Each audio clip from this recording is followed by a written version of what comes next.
آج ہم جس بات کو بتا کر فخر محسوس کر رہے ہیں اس کا تعلق خدمت خلق سے ہے۔ اللہ تعالیٰ فرماتے ہیں جس نے ایک انسان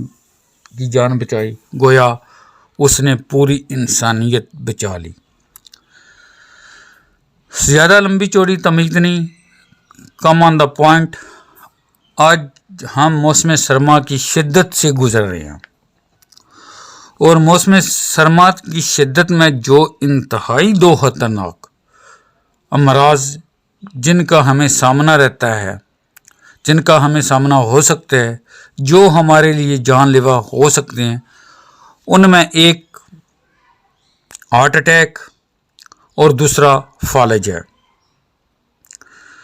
یہ دونوں امراض کا سردی کی شدت سے کیا تعلق ہے؟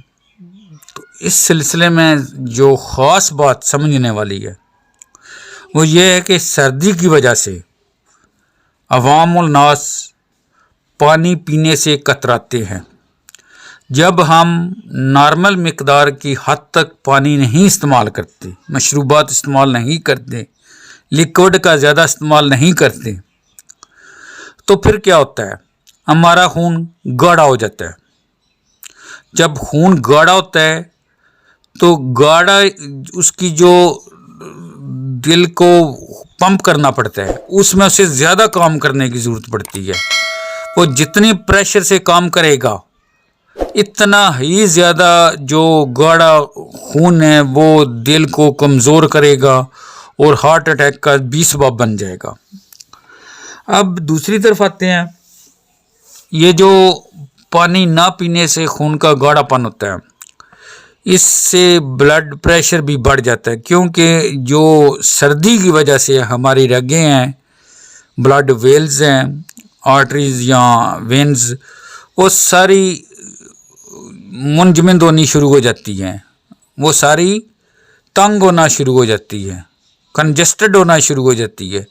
جس کی وجہ سے وہ خون کا بہاؤ نارمل حد تک نہیں ہوتا، اور بدقسمتی سے جب خون گاڑھا ہوگا تو پھر اس کے بہاؤ میں نارمل جو تھرو بلڈ ہے اس میں کمی آئے گی، اور یہی کمی جو ہے وہ بلڈ کی جو ویزل ہیں بعض دفعہ انہیں ڈیمیج کرنے کا بھی سبب بن جاتی ہیں۔ پریشر زیادہ ہونے کی وجہ سے جب وہ ڈیمیج ہو جاتی ہے تو یہ کاز بنتا ہے فالج کا، کیونکہ فالج کے متعلق ہم لوگ جانتے ہیں کہ فالج آپ کہہ لیں کہ جو ہمارے کوئی دماغ کی شریان ہے، جب وہ کسی وجہ سے پھٹ جاتی ہے، اس میں رکاوٹ آ جاتی ہے، تو وہ آدمی پیرالائسس کی طرف چلا جاتا ہے۔ تو ایک تو سردی کے موسم میں ہمیں بلڈ پریشر کو کنٹرول رکھنا ہوگا، بالخصوص جو ڈائیابیٹک اور ہائپر ٹینشن کے مریض ہیں انہیں نمک کو لازماً بند کرنا ہوگا، اور پانی کا زیادہ سے زیادہ استعمال کرنا ہوگا، اور پانی بھی وہ جو تھوڑا سا نیم گرم ہو، یہ از حد ضروری ہے۔ بالخصوص ہمارے جو پیرنٹس ہیں، جو بزرگ خواتین، جو بزرگ مرد حضرات ہیں، ان کی صحت کے لیے یہ لازمی ہے کہ ہم انہیں لیکوڈ کی حالت میں پانی کا زیادہ سے زیادہ استعمال کروائیں، تاکہ وہ اس موذی مرض ہارٹ اٹیک اور فالج جیسے خطرناک امراض سے بچ سکے۔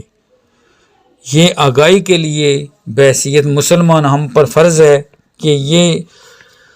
شعوری طور پر ہم اپنے سننے کے بعد دوسرے لوگوں کو بھی سنائیں، تاکہ اللہ تعالی ہماری بخشش کا یہی سبب قبول فرما لے۔ اللہ ہم سب کو شفائے کاملہ عطا فرمائے اور موذی بیماریوں سے بچنے کی ہمت اور توفیق عطا فرمائے۔ اللہ ہم سب کا حامی و ناصر۔